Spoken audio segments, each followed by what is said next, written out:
네, 시간이 됐으니까 예배 드리도록 하겠습니다. 3월 31일 달빛교회 주일 예배 하나님께 드리도록 하겠습니다. 예배로의 부름으로 시작하겠습니다. 다 같이 자리에 일어나 주십시오.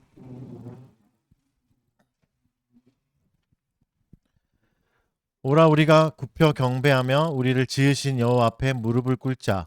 그는 우리의 하나님이시요 우리는 그가 기르시는 백성이며 그의 손이 돌보시는 양이기 때문이라. 너희가 오늘 그의 음성을 듣기를 원하노라. 아멘. 영광송 찬송 드리겠습니다. 찬송가 29장 주보에 있는 가사를 참고해 주십시오. 성도여 다 함께 할렐루야 아멘. 주 찬양하여라 할렐루야 아멘. 주 보좌 앞에서 택하신 은혜를 다 송하여라 할렐루야 아멘. 만문을 열어라 할렐루야 아멘. 온 하늘 울려라 할렐루야 아멘. 인도자 되시며 친구가 되신 주 그 사랑 끝없다 할렐루야 아멘. 주 찬양하여라 할렐루야 아멘. 찬양은 끝없다 할렐루야 아멘.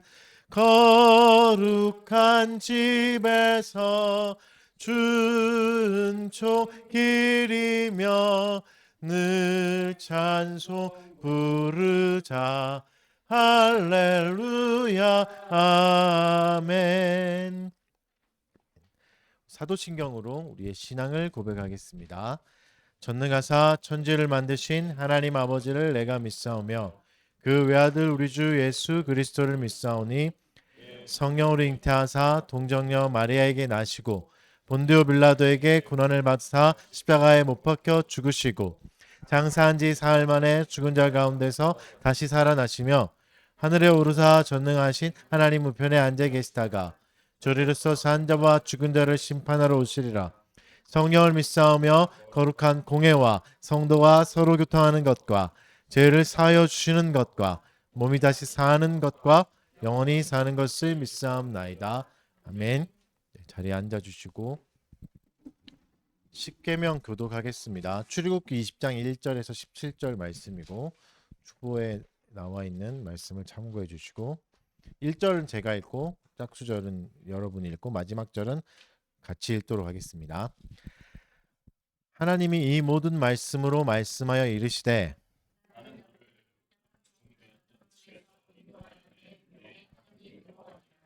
너는 나 외에 다른 신들을 내게 두지 말라.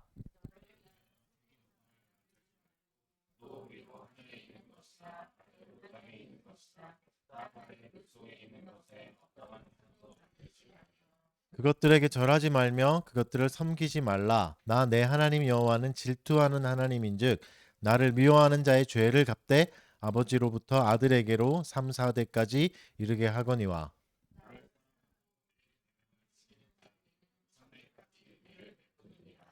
너는 내 하나님 여호와의 이름을 망령되게 부르지 말라. 여호와는 그의 이름을 망령되게 부르는 자를 죄 없다 하지 아니하리라. 엿새 동안은 힘써 내 모든 일을 행할 것이나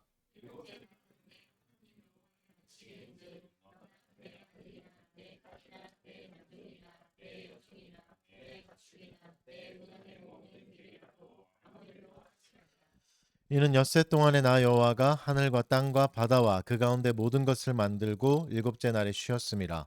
그러므로 나 여호와가 안식일을 복되게 하여 그날을 거룩하게 하였느니라.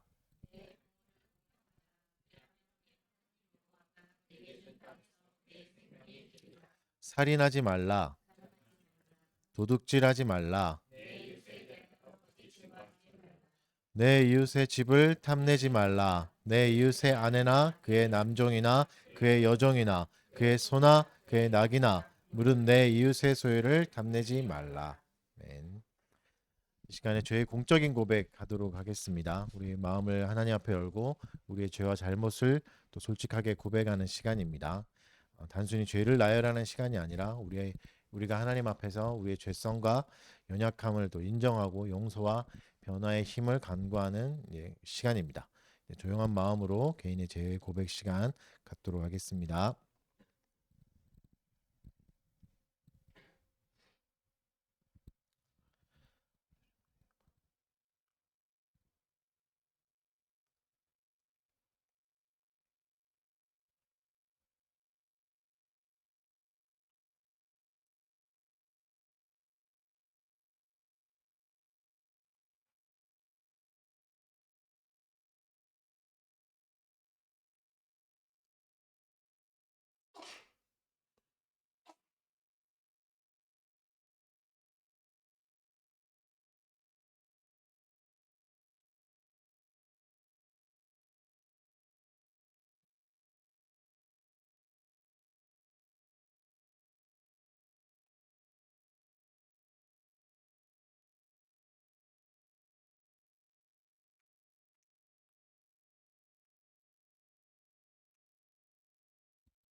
하나님께서 우리를 흑암의 권세에서 건져내사 그의 사랑의 아들의 나라로 옮기셨으니 그 아들 안에서 우리가 속량 곧 죄사함을 얻었도다. 아멘. 이제 자리에 일어나셔서 감사 찬송 하나님께 올려드리겠습니다. 시편 찬송 23장 시편 10편 1절에서 4절 12절 말씀으로 찬송 올려드리겠습니다. 23장입니다.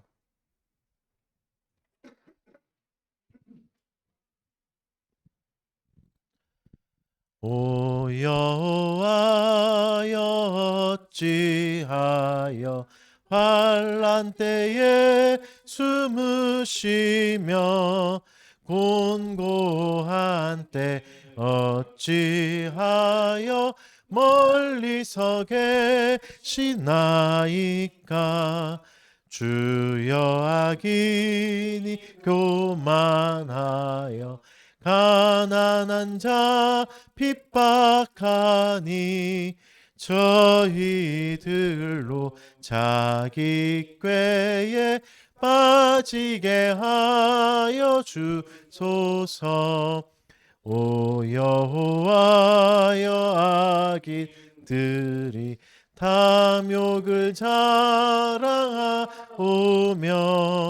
여호와를 배반하며 주를 멸시하나이다. 주여 악인 교만하여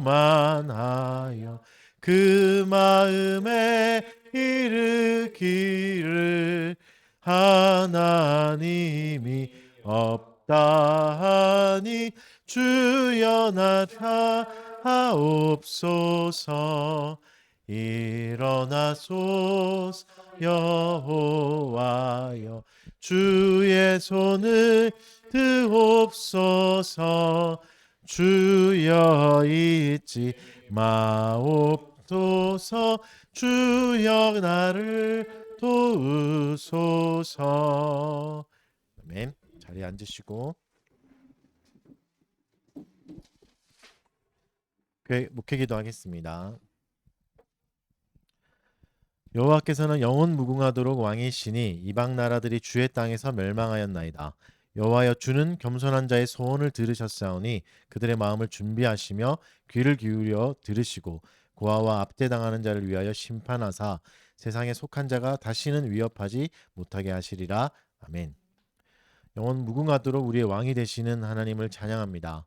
우리에게 한없는 긍휼과 은혜를 베풀어 주셔서 이곳에 모이게 하여 주셔서 주를 예배하게 되었사오니 감사의 마음으로 하나님께 화답하며 주께 나아가게 하여 주시옵소서. 우리의 분주한 마음에 쉼을 주시고 여호와 하나님을 믿음으로 바라보며 주님만 예배하는 시간이 되게 하여 주십시오. 이 시간 우리의 죄악을 돌아보며 은혜를 구합니다. 우리는 말과 행동과 생각으로 하나님의 법과 사랑을 무시했습니다. 내 욕망과 유익에 따라 살면서 하나님의 법을 지키지 않았음을 인정합니다. 마음으로 무지하고 또 애써 합리화하면서 하나님이 주신 기준을 무시해 버렸습니다. 우리의 죄로 인한 실패와 어려움을 맛보고도 돌이키지 못하는 우리의 어리석음을 불쌍히 여겨주시고 우리에게 죄를 깨닫는 은혜도 허락하여 주시옵소서. 또 이 시간 우리가 저지른 모든 죄악들을 인정하오니 우리의 죄를 용서해 주시고 새 마음과 새 뜻을 우리에게 채워 주시옵소서. 하나님의 은혜와 자비를 구하며 나아갑니다. 끊임없는 삼위 하나님의 자비가 우리를 돌보고 계심을 기억하게 하여 주시고 우리의 삶을 기꺼이 주께 드릴 수 있게 하여 주시옵소서. 우리에게 새로운 마음을 주시고 지혜를 주셔서 하나님을 즐거이 따라갈 수 있도록 도와주시옵소서. 의심하고 흔들리는 형제 자매들을 기억하여 주시고 그들의 믿음을 굳건하게 붙들어 주셔서 끝까지 주를 따라가게 하여 주시옵소서. 또 주께서 세우신 모든 공교회를 위해 기도드립니다. 85회 정교회를 앞두고 있는 서강노회를 기억하여 주시고 또 그리스도의 다스림을 나타내는데 최선을 다하는 교회가 되게 하여 주시옵소서. 그리스도께 속한 모든 교회가 정결함을 추구하게 하여 주시고 세상의 어떤 것과도 비교할 수 없는 가치를 잘 드러낼 수 있게 하여 주십시오. 모든 거룩한 교회가 은혜의 방편을 잘 실행할 힘을 주시고 모든 성도들이 그것을 잘 누리게 하여 주십시오. 혼란과 어려움을 겪고 있는 나라들을 불쌍히 여겨 주시고 또 하루속히 선한 길을 찾아갈 수 있는 은혜도 허락하여 주시옵소서. 또 어려운 경제 상황 속에서 고통받고 있는 이웃들을 또 기억하여 주시고 그들을 잘 돌봐줄 수 있는 정부를 세워 주시고 또 정의와 공평을 사랑하고 약자를 지켜 보호하는 위정자들을 하나님께서 세워 주시옵소서. 또 이 시간 달빛교회 교우들을 위해 기도합니다. 지쳐 있는 자들을 위로하여 주시고 하나님의 선한 길을 걷는 것을 포기하지 않도록 끝까지 붙들어 주십시오. 청소년들이 학교 생활에 함께하여 주셔서 어려움을 만날 때마다 하나님의 섭리를 생각하게 해주시고 고난의 시간도 잘 견뎌내서 단단한 어른으로 자라가게 하여 주십시오. 그들의 모든 필요를 주께서 아시오니 채워주시고 부족함 없게 하여 주시옵소서. 교우들의 건강을 지켜주시고 하나님의 길을 따르며 순종하는데 부족함 없는 건강을 허락하여 주시옵소서. 직장에서 고군분투하고 있는 지체들에게 위로를 주시고 이 모든 시간을 통해 더욱 성장해 가게 해 주시고 그것을 통해서 이웃을 사랑하고 섬길 수 있는 여유로움도 그들에게 선물하여 주십시오. 우리에게 베풀어 주신 일터와 가정 속에서 그리스도의 평화와 사랑과 위로를 잘 누리게 하여 주시고 주께서 주신 말씀을 잘 새기며 살아가게 해 주십시오. 주님이 세우신 가정들을 기억하여 주시고 평화를 더하여 주시고 하나님을 더 사랑하는 아름다운 가정으로 세워갈 수 있도록 은혜를 더하여 주시고 모든 필요들을 채워 주시옵소서. 오늘도 선포될 하나님의 말씀을 믿음으로 화합하게 하여 주시고 또 성령님께서 깨닫게 해주시는 은혜가 우리에게 임하게 하여 주시옵소서. 또 깨달은 말씀을 적극적으로 우리의 삶에 실천할 수 있는 의지도 허락하여 주셔서 모든 것을 합력하여 선을 이루는 시간이 되게 하여 주시옵소서. 이 모든 말씀 예수님의 이름으로 기도합니다. 아멘. 네, 오늘 말씀 보겠습니다. 오늘은 히브리서 9장 11절부터 28절 말씀 보도록 하겠습니다.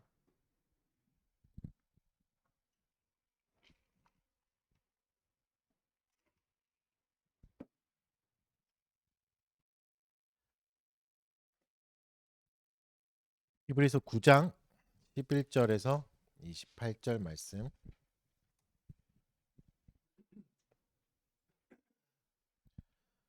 제가 한번 봉독해 드리겠습니다. 그리스도께서는 장래 좋은 일의 대제사장으로 오사 손으로 짓지 아니한 것 곧 이 창조에 속하지 아니한 더 크고 온전한 장막으로 말미암아 염소와 송아지의 피로 하지 아니하고 오직 자기의 피로 영원한 속죄를 이루사 단번에 성소에 들어가셨느니라. 염소와 황소의 피와 암송아지의 죄를 부정한 자에게 뿌려 그 육체를 정결하게 하여 거룩하게 하거든.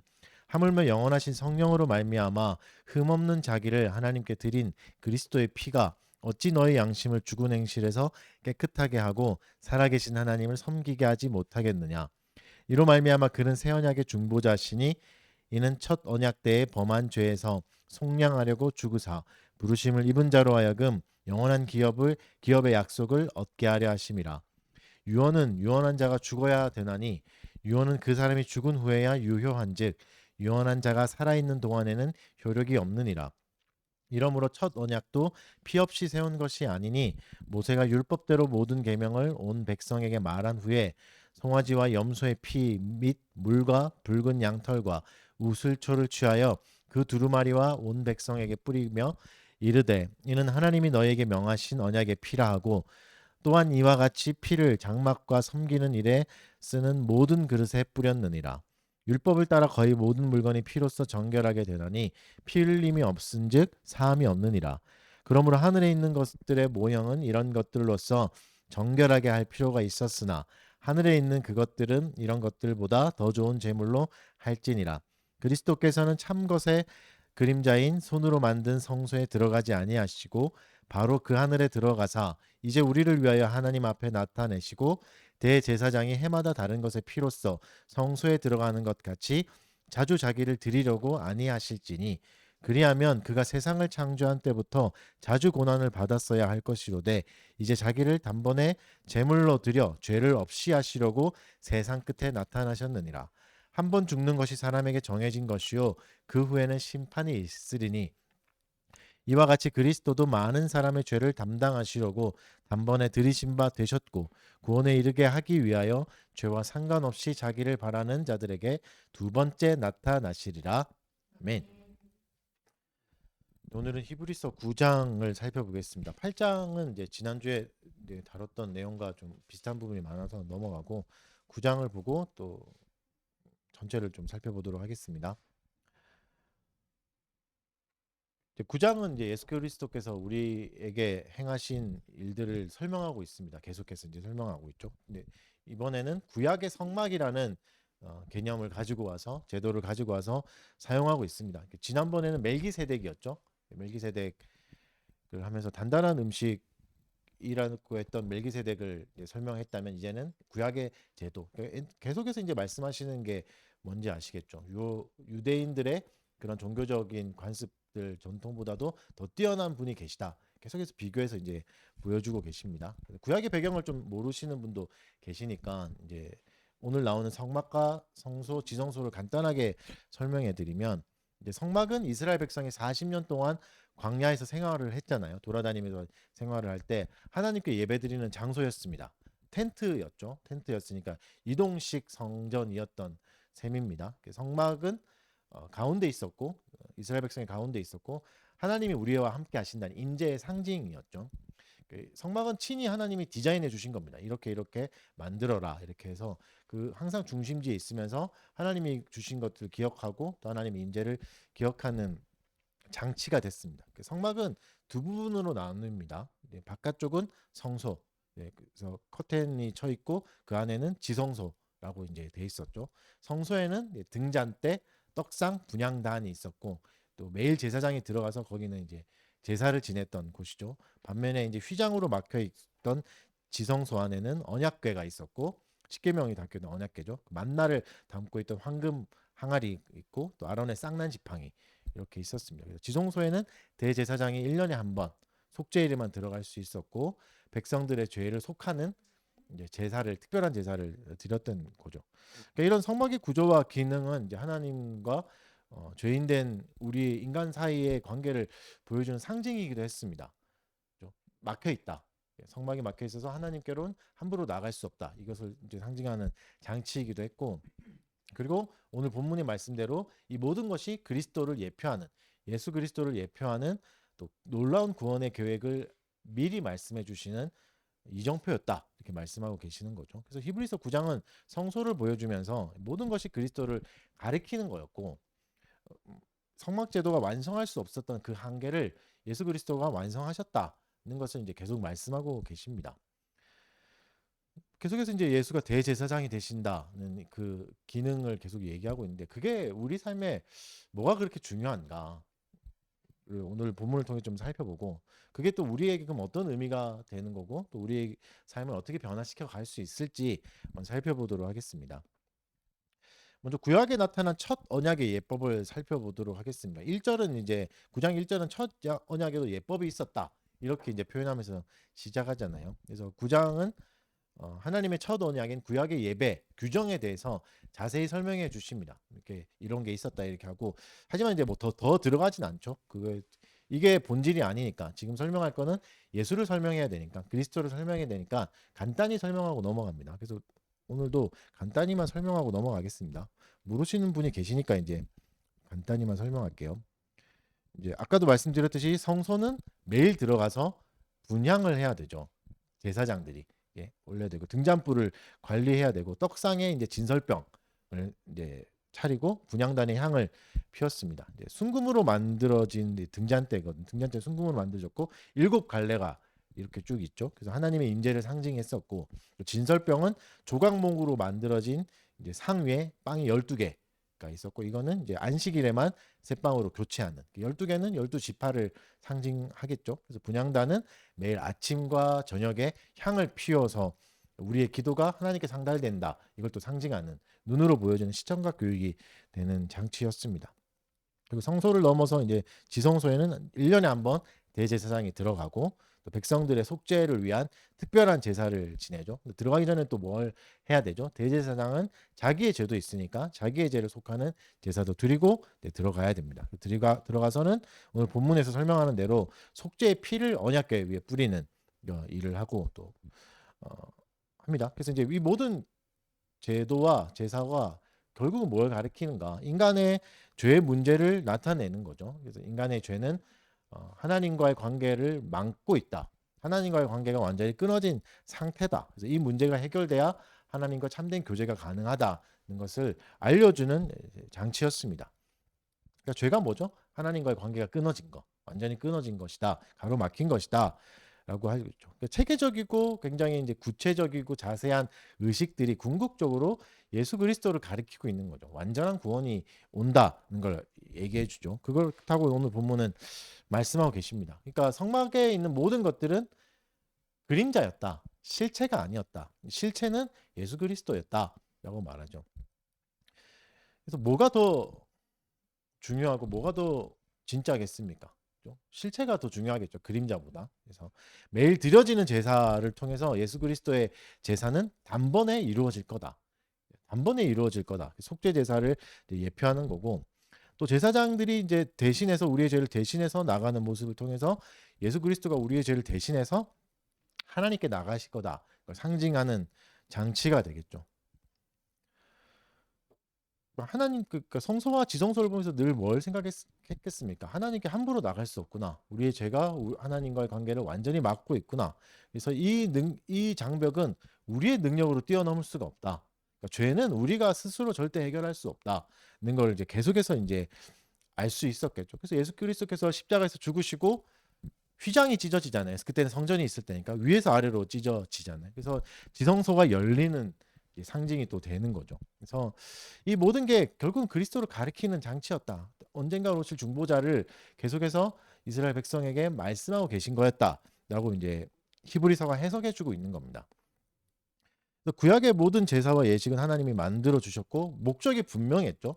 목적은 예수님이었습니다. 완성될 구원이었습니다. 예수를 통해서 완성될 구원의 신비를 가리키고 있고 그리고 마침내 예수 그리스도가 오시니까 모형과 그림자들은 실체를 만나게 되었고 하나님의 구원의 계획은 완성되었다. 그래서 무엇이 더 뛰어난 건가? 무엇이 우월한 건가? 무엇을 믿고 따라야 되겠느냐를 이제 설득하고 논증하고 있습니다. 계속해서 이제 그 말을 하고 있는 거죠.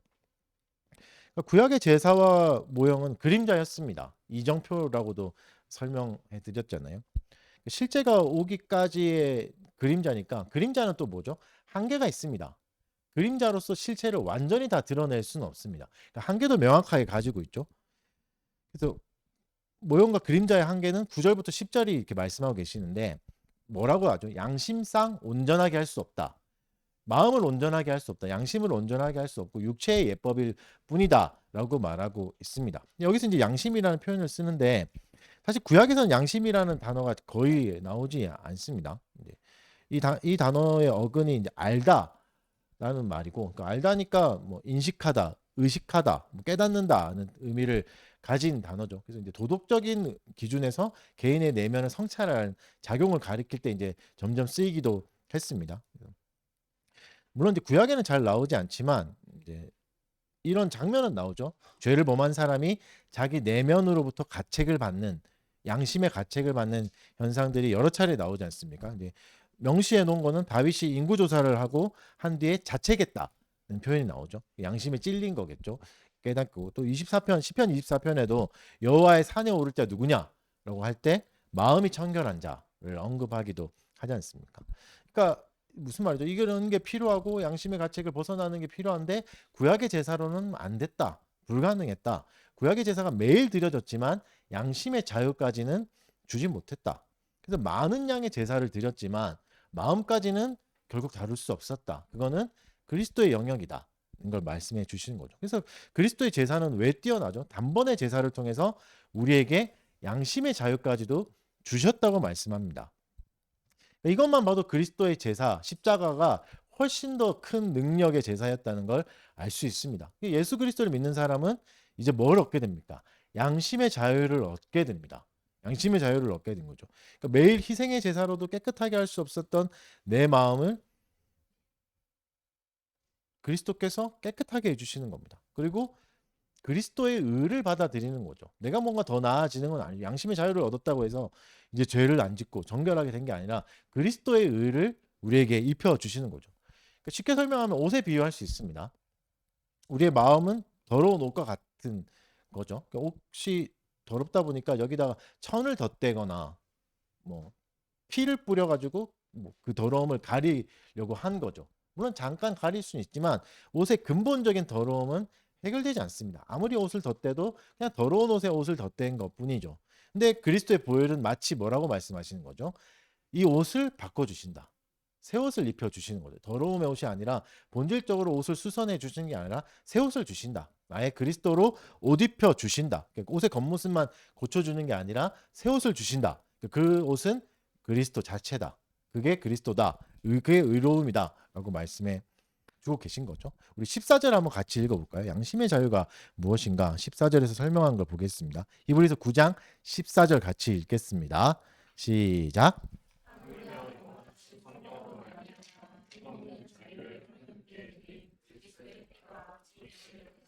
죽은 행실에서 깨끗하게 하고 살아계신 하나님을 섬기게 하지 못하겠네.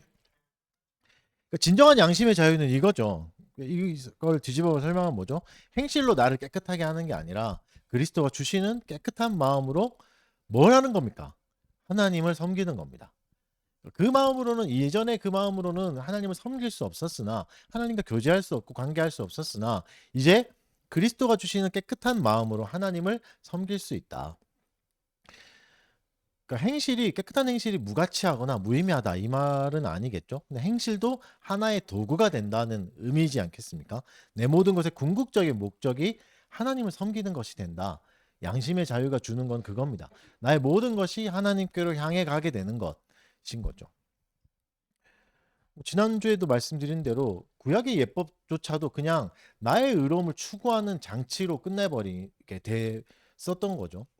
이제 진짜 추구해야 될 건 하나님인데 하나님을 섬기는 일인데 그것에까진 가지 않고 그냥 나의 의로움 나는 좀 깨끗해 이것만 자꾸 하는 장치였다가 그리스도가 오심으로 하나님을 추구하게 되는 그리스도를 하나님을 섬기게 되는 일이 일어났다 말씀하고 계십니다. 그래서 그리스도의 보혈이 내 양심을 깨끗하게 했기 때문에 담대하고 확신에 찬 자녀의 삶을 살아가게 되는 겁니다. 물론 이게 쉽게 되는 건 아니겠죠. 그래서 오늘 본문은 계속해서 그리스도의 피를 예수님의 피를 강조하고 있습니다. 계속해서 이제 설득하고 설명하고 논증하고 있는 게 이 부분이거든요. 유언이 효력을 가지는 것은 사람이 죽은 후다 이렇게 설명하시면서 또 모세의 율법으로 모든 백성과 짐승들에게 피를 뿌렸지 않느냐. 또 그리스도의 피가 훨씬 더 나은 피고 한 번에 뿌려짐으로 모든 걸 낫게 되었다를 계속해서 논증하고 계십니다. 이게 왜 이렇게 논증할까? 잘 느껴지지 않기 때문이죠. 그리고 우리의 행실을 보면 자유함이 없는 것 같을 때도 있고 마음이 여전히 불편할 때도 있다 보니까 진짜 이게 맞는가 할 수 있죠. 근데 양심의 자유는 감정으로 완벽하게 느껴지지 않을 수 있습니다. 그러니까 양심이라는 게 감정의 영역에만 있는 게 아니니까. 그래서 이거는 때로는 오늘 본문의 말씀대로 보면 지적인 영역에도 있는 거죠. 양심은 그리스도의 피가 여기 있다. 이걸 지식적으로 받아들이는 부분도 필요하다고 말씀하시는 거죠. 그러니까 우리가 그리스도의 십자가와 희생을 알고 믿으면 우리의 마음까지도 깨끗하게 하셨다. 그리스도가 이것을 기억하라. 잘 느껴지지 않더라도 이걸 기억하라 말씀하십니다. 그리고 그것을 기반으로 삶의 방향을 다시 잡아가라라고 말씀하고 계시는 거죠. 그래서 여러분 스스로 생각할 때 느낌이 좋지 않더라도 가야 될 때가 있는 거죠. 그리스도의 길을. 감정이 주인이 돼서 하나님의 말씀을 쳐내는 게 아니라 하나님의 말씀이 주인이 돼서 감정까지도 추스려 가면서 가야 될 때가 있는 겁니다. 여러분 우리가 주를 따르다가 고난이 생기고 어려움이 생기면 두려움이 생기잖아요. 내가 뭔가 잘못해서 그런 게 아닌가. 새벽기도 안 나가서 이런 거 아닌가. 막 이런 생각이 들기도 하잖아요. 근데 그렇지 않다라고 말씀해 주시는 겁니다. 양심의 자유 그리스도의 보혈을 봐라라고 말씀해 주십니다. 그리고 여러분 또 한 가지 더 큰 유익도 있습니다. 그리스도의 일하심, 그리스도의 양심의 자유가 희미하게 보이기 때문에 생기는 유익도 있습니다. 만약에 여러분 그리스도가 너무 선명하고 강렬한 감정으로 계속 와닿는다면 일반 생활, 일상생활의 자유도가 떨어집니다. 그렇죠? 그러니까 섭리가 항상 잘 보이게 드러나 버리면 우리의 일상생활은 오히려 꽉 갇히게 되죠. 자유할 수 없게 되는 거죠. 여러분이 막 나쁜 짓 하려고 할 때마다 제 얼굴이 팍 떠오르거나 이러면은 아마 떨어지지 않겠습니까? 그런 것처럼 이제 그리스도의 섭리가 계속 하나님 섭리가 눈에 띄게 자꾸 드러나면 자유도는 점점 줄어듭니다. 그래서 보이지 않는 섭리가 있는 거죠. 하나님의 섭리는 보이지 않기도 합니다. 그래서 우리에게 자유도가 생기는 거죠. 우리가 스스로 선택할 수 있고 결정할 수 있죠. 그걸로 물론 후회되는 감정이 오기도 하고 두려움이라는 감정이 오기도 하고 걱정이라는 감정이 오기도 하지만 그게 정상이다라고 말씀하고 계시는 겁니다. 그러니까 그리스도가 매 순간 느껴지지 않고 만져지지 않기 때문에 오히려 자유도도 생길 수 있다라고 말씀하고 계시는 거죠. 그러면 여러분 이렇게 자유를 주셔서 뭐 양심을 자유하게 해주셨고 죄에서 자유하게 주신 것을 계속 얘기하시는데 그럼 이게 우리에게 무슨 유익이 있는가? 그럼 우리를 뭘 하라는 얘기인가? 그리스도의 단번에 제사로 죄가 사해졌다는 것은 무슨 말이죠? 다시 그 과정을 반복하지 않아도 된다라고 말씀하고 계십니다. 오늘 본문도 그렇게 말씀하시잖아요. 그럼 그리스도가 다시 또 고난 받아야 되느냐? 다시 또 십자가에 계속 못 박혀야 되느냐? 그건 아니다. 한 번으로 끝났다. 완전해졌다라고 말씀하고 계십니다. 그래서 내가 십자가에서 죽었느냐, 살았느냐 이게 따질 문제가 아니다. 사실로 받아들이고 가라라고 말씀하고 계십니다. 그러니까 내 구원의 근거가 흔들릴 수 있죠. 느낌과 감정이 흔들릴 수 있잖아요. 하나님이 느껴지지 않고 아 이게 진짜 신자로 사는 건가 아닌 것 같다는 느껴질 수가 있는 거죠. 그때 어떻게 해야죠? 다시 뭐 수련회 가서 십자가에 이제 뭐 죄 막 써가지고 불태우고 이렇게 하지 말라고 하시는 거죠. 그게 아니다. 사실로 받아들여라. 그러니까 하나님 내가 정말 구원받은 걸까? 하나님의 자녀가 맞는 걸까? 고민하지 않아도 된다. 너희 쪽에 근거가 있는 게 아니라 그리스도의 피에 근거가 있다. 피가 뿌려지지 않는가? 그리스도가 역사적 사실로 십자가에서 죽으셨지 않는가? 이걸로 됐다라고 말씀하고 계십니다. 그러니까 성숙이란 건 이런 겁니다. 여러분 이제 우리가 어릴 때는 고민할 수 있겠죠. 엄마가 나한테 왜 이렇게 하지? 나 엄마 계모인가? 막 이렇게 생각할 때가 있잖아요. 나 주워온 건가? 막 이렇게 할 때고 언제 근데 부모가 우리 내가 진짜 자녀가 맞나? 막 이렇게 의심이 들고 섭섭할 때가 있지 않습니까? 근데 그것을 언제까지 고민할 수 있겠어요? 청소년 때 잠깐 할 수 있겠죠. 어릴 때는 할 수 있겠죠. 뭐 불만이 생겨서, 의심이 생겨서. 근데 성인이 돼서도 20살이 넘어서도 그 고민을 하면서 살아갈 수 있겠습니까? 그러니까 의미가 없는 고민인 거죠. 그때 이후로는. 성인이 된 성숙한 이후로는 의미가 없는 겁니다. 이제는 부모님을 잘 섬기고 살아가면 되는 거지. 진짜 맞는가 안 맞는가 동사무소 아니죠. 주민센터 가서 떼보고 이렇게 할 필요가 없다. 그 얘기를 하시는 겁니다. 그러니까 여러분 우리가 뭔가 잘 풀리지 않거나 고난이 생기면 자꾸 이제 처음으로 돌아가려고 하거든요. 신앙에서도 마찬가지입니다. 우리가 돌아가는 처음은 뭐죠? 하나님 있는 거 맞나? 하나님 진짜 있는 건가? 이거 대국민 사기극이면 어떡하나? 이런 두려움이 생길 때가 있잖아. 내가 혹시 하나님의 자녀가 아니면 어떡하나? 알고 보니까 내가 택자가 아니었으면 어떡하나? 이런 게 고난이 생기면 자꾸 거기로 돌아가게 되거든요. 그래서 오늘 본문은 그 말씀을 하시는 겁니다. 거기로 돌아가지 않아도 된다. 그만해도 된다. 고민은 그만하고 자녀로 살아라. 자유인으로 살아라. 어른으로 이제 살아가라. 라고 말씀하고 계십니다. 자유인이 되었다는 건 무거운 책임이 생기는 겁니다. 우리가 자유를 항상 기쁘게만 받을 수 없는 게 선택이라는 게 생기고, 우리도 선택을 힘들어 하잖아요. 왜냐하면 선택을 통해서 실패할 수도 있으니까, 안 좋은 결과로 받을 수도 있으니까 책임이 따르는 거죠. 이 책임을 지는 게 굉장히 부담스럽습니다. 내 선택의 결과로 고난이 생기기도 하니까. 그래서 더욱더 자유는 무겁게 다가오는 거죠. 하지만 그게 훨씬 더 성숙한 상태인 거를 기억하셔야 됩니다. 그게 더 좋은 상태다라고 오늘 본문은 말씀해 주고 계시는 겁니다. 이걸 이겨내지 못하면 어떻게 되죠? 계속해서 자유를 선택하다 보니까 이렇게 되고 뭐 어려움이 생기니까 다시 돌아가 버립니다. 옛 언약으로. 오늘 본문은 그걸 말하고 있습니다. 옛 언약으로 자꾸 돌아가려고 하지 마라. 그 부분으로 돌아가지 마라. 여러분, 사실 자유롭게 신앙생활을 하면서 여러분이 스스로 십계명을 판단하고 어떻게 살아야 될까 하는 것보다 훨씬 더 쉬운 거는 종교적 삶에 나를 가두는 겁니다. 그렇죠? 고난 주간에 금식하고 특별 새벽기도 계속 나가는 게 사실은 더 편합니다. 그렇죠? 뭐보다 편하죠? 신자로서 오늘 하루를 어떻게 살아가야 될까 치열하게 고민하고 십계명을 실천하기 위해서 이 부분은 어떻게 해야 될까 결정하는 것보다, 특별 새벽기도 특별 새벽기도가 잘못됐다는 게 아니고, 국민 여러분, 제가 그걸 비난하는 건 아니고요. 너무 좋죠. 이게 좋은데 더 좋은 게 있다는 거죠. 더 좋은 게 있고 더 본질이 있습니다. 그러니까 정직한 자로 살아가고 또 살기 위해서는 희생이 또 필요하고 헌신이 필요하고 또 수치도 받게 됩니다. 진실을 말할 때. 그러니까 이런 게 너무 힘드니까 그냥 새벽에 가서 직장에서 그냥 비몽사몽간에 있는 게 훨씬 나은 거죠. 그래도 난 오늘 새벽기도 갔다 왔으니까 괜찮아. 오늘은 패스, 십계명 패스, 뭐 이렇게 가버리는 거죠. 그래서 그러니까 어렵고 가치 있는 수치를 감당하고 십계명을 실천하면서 희생하는 게 훨씬 더 가치 있고 좋은 삶이지만 피해버립니다. 종교적 삶에만 매몰될 수 있게 되는 거죠. 여러분, 이게 뭐 제 말이 아니라 뭐 거듭 말씀드리지만 특별새벽기도 좋아합니다. 저는 나쁘다 얘기하는 게 아니라 우리가 건물이 없으니까 못하는 거지. 건물만 있으면 저희는 뭐 365일 할 수 있는 분이잖아요. 여러분들이 저 말고. 그렇죠. 고난 주간을 의미 있게 보내는 건 너무 유익한데 거기서 머물면 안 된다고 말하시는 거죠. 자유인은 그게 아니다. 내가 지금 자녀 맞아요, 하나님 자녀 맞아요, 아니요, 이걸 계속 그냥 20살 넘어서도 30살 돼서도 40살 돼서도 그걸 점검하고 있지 마라. 죄를 용서하신 것은 그리스도가 이미 다 이루셨으니까 자유를 가지고 성숙하게 살아가라 라고 말씀하십니다. 이게 예수님이 마가복음에서 말씀하셨던 부분입니다. 일부 유대인들이 십계명을 안 지키는 거죠.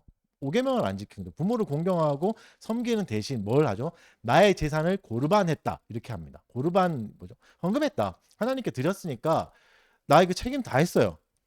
책임 다 했으니까 부모를 돌보는 책임을 회피하는 거. 이걸 예수님이 지적하시잖아요. 뭐라고 하셨냐면, 생생한 말씀 제가 읽어드리겠습니다. 마가복음 7장 9절에서 13절. 너희가 하나님의 계명을 버리고 사람의 전통을 지키는도다. 또 이르시되 너희가 너희 전통을 지키려고 하나님의 계명을 잘 저버리는도다.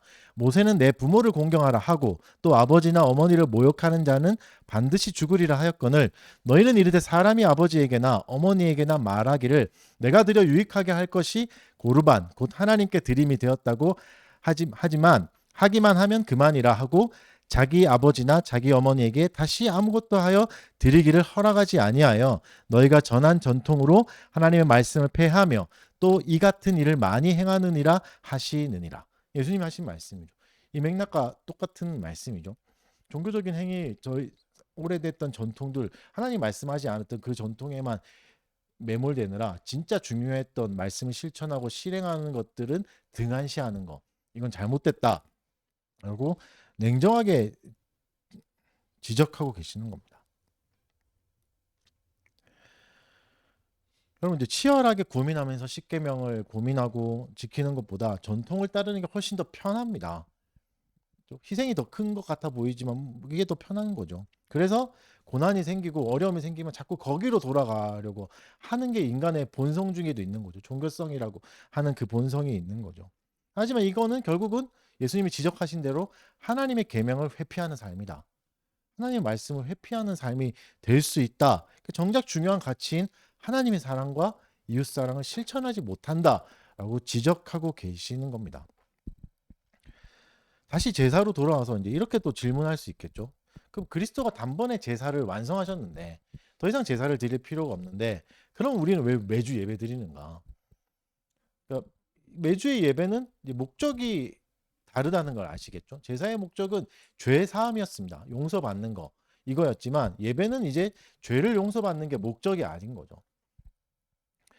매주 드리는 예배는 뭡니까? 감사의 표현이고 감격의 표현입니다.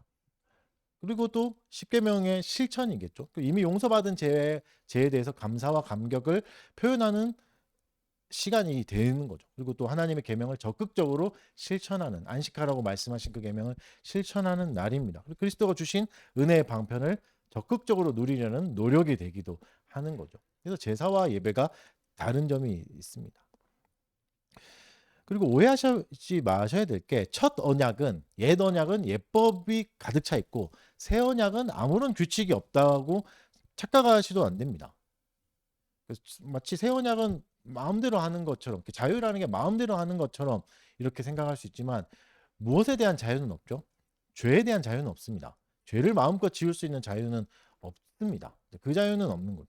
그래서 오늘 1절을 잘 보시면 첫 언약에도 예법이 있었다 이렇게 말씀하고 계시잖아요. 그러니까 첫 언약에도라고 쓰면 무슨 말이죠? 새 언약에도 당연히 있다.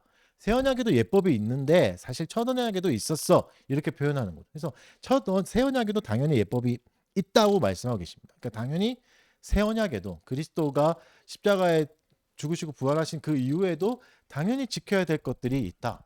규칙들이 있다라고 말씀하고 계시죠. 그것은 자유이지만 더 거룩하고 높다 말씀하고 계십니다. 십계명을 지키는 삶이 훨씬 더 고상하고 아름다운 삶이다. 그게 하나님의 사랑을 적극적으로 실천하는 삶이다라고 말씀하고 계시는 겁니다. 가족과 매주 싸우면서 억지로 예배를 드리는 것보다 가족을 잘 돌보고 예배도 드리는 게 더 고귀한 삶이겠죠. 그것을 위해서 나의 자유를 사용해서 선택할 수 있어야 됩니다. 무엇을 선택해야 될까? 내 삶에 뭔가를 선택하고 조정해야 되겠죠. 그건 스스로 하라고 말씀하시는 겁니다. 어떻게 해야 내가 가정에서 하나님의 자녀된 삶을 누릴 수 있는가 고민해 봐야 됩니다. 어떻게 내가 직장에서 하나님의 자녀로서 살아갈 수 있는가 고민해 봐야 됩니다. 십계명이 잘 나와 있잖아요. 전혀 예법을 주시지 않은 게 아닙니다. 내 마음에만 주신 게 아니라 하나님의 말씀을 주신 거죠. 그리스도는 우리의 죄를 단번에 없애주셨죠. 없애주셨지만 우리의 성장은 단번에 일어나지 않습니다. 그리스도의 희생이 대단했다고 해서 우리의 성장도 한 번에 드라마틱하게 확확 이렇게 일어나지 않습니다. 우리의 성장은 매일매일에 걸쳐서 일어납니다. 때로는 후퇴하기도 하죠. 뒤로 물러가기도 합니다. 그렇다고 해서 그게 성장하지 않는다는 건 아닙니다. 계속해서 매일 성장하게 됩니다. 날마다 근본적인 그리스도의 의를 의지할 뿐이고 그리스도의 의를 의지해서 하루를 살아낼 뿐입니다. 내가 원하는 만큼의 성장이 이루어지지 않고 실망할지라도 그리스도의 의를 바라보라고 말씀하고 계시는 거죠. 매일 믿음과 순종의 삶을 선택하고 그러다가 때로는 고난의 터널을 지나기도 하면서 지나와 보면 성장해 있는 거죠. 어느 순간에. 그걸 매일매일 알 수는 없습니다. 매일매일 성장이 느껴진다면 그것 또한 너무 드러나는 섭리가 돼버려서 우리의 삶에 자유가 없어지기도 하는 거죠. 이것이 그리스도 안에서 누리는 새로운 삶입니다. 매일매일을 살아가는 것. 고난이 있지만 그리스도의 의를 의지하고 또다시 살아가는 것. 여러분 우리의 확신은 쉽게 흔들립니다. 쉽게 흔들립니다. 내가 아무리 결정하고 결심하고 결단한다 할지라도 언제 흔들릴지 모릅니다. 상황도 변할 수 있고 사람도 변할 수 있으니까요. 나의 신념이 아무리 강하다고 해도 변할 수 있습니다. 그러나 그리스도의 은혜와 사랑은 변하지 않습니다. 우리를 내버려 두시지 않습니다. 이것만 기억하면 된다라고 말씀하고 계십니다. 이것을 기억하라. 구원은 우리의 행위에 달려있지 않다. 예수 그리스도의 십자가 사역에 온전히 깊게 뿌리 내리고 있다. 그리스도를 바라보라. 그리스도의 십자가가 구원의 확신을 주시는 것이지 나의 행위와 나의 감정과 나의 어떠함이 그걸 드러내는 게 아니다라고 말씀하고 계시는 겁니다. 여러분 우리에게는 여전히 선택이 따르고 있습니다. 그리고 그에 따른 책임도 있습니다. 하나님의 뜻에 따라 살아가야 되는 의무도 여전히 존재합니다. 어려움도 있겠죠. 실패도 있고 실수도 있을 겁니다. 그러나 이 책임을 감당할 힘과 지혜도 우리 안에 거하시는 성령님으로부터 받을 수 있음을 잊지 않으셔야 됩니다. 인생은 짧습니다. 짧은 뒤에 심판이 있다고 말씀하시죠. 길지 않은 시간 동안 잘 결정해라 라고 말씀하시는데 협박이 아닙니다. 자유인으로서 이 짧은 시간들을 자유인으로서 살아라.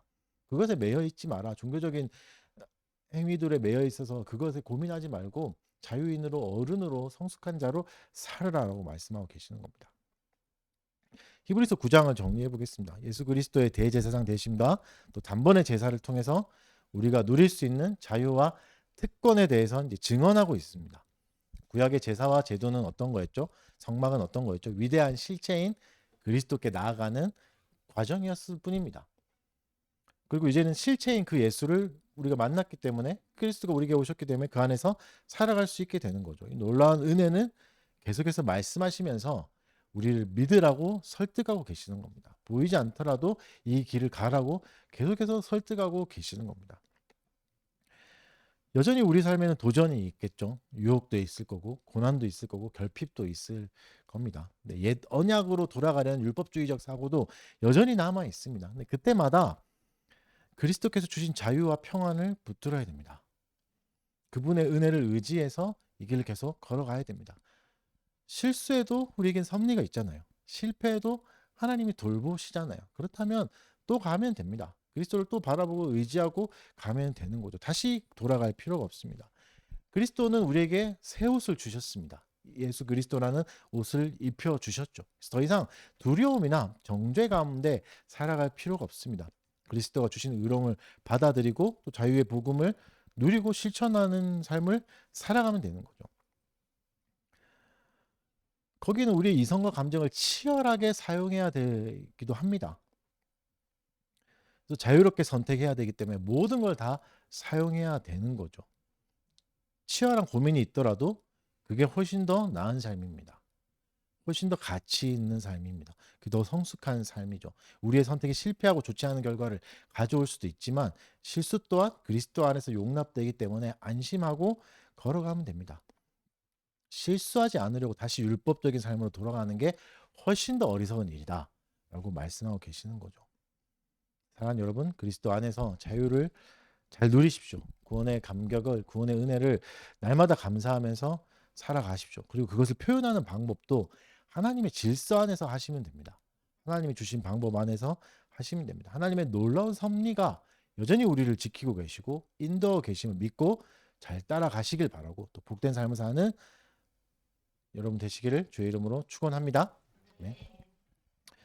우리 잠깐 기도하도록 하겠습니다. 오늘 들었던 말씀을 기억하면서 각자에게 주신 것들 잠깐 기도하고 제가 기도하겠습니다. 기도하겠습니다.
사랑하는 주님 감사합니다. 우리의 대제사장이 되시는 예수 그리스도를 다시 보여주셔서 감사합니다.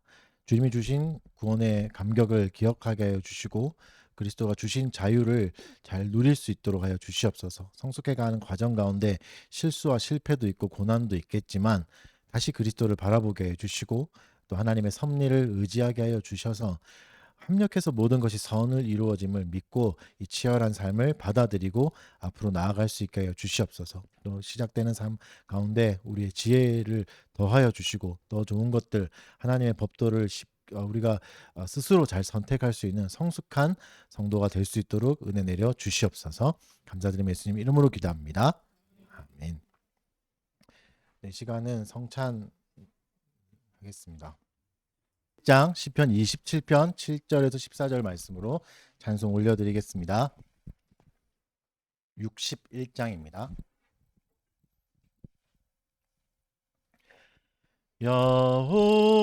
여호와여 들으시고 응답해 주소서.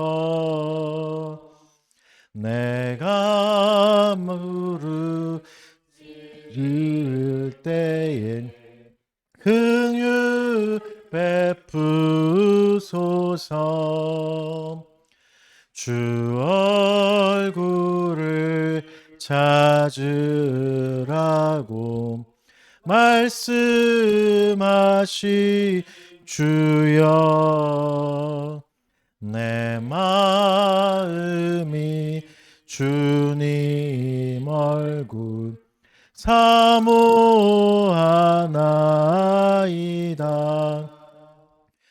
여호와여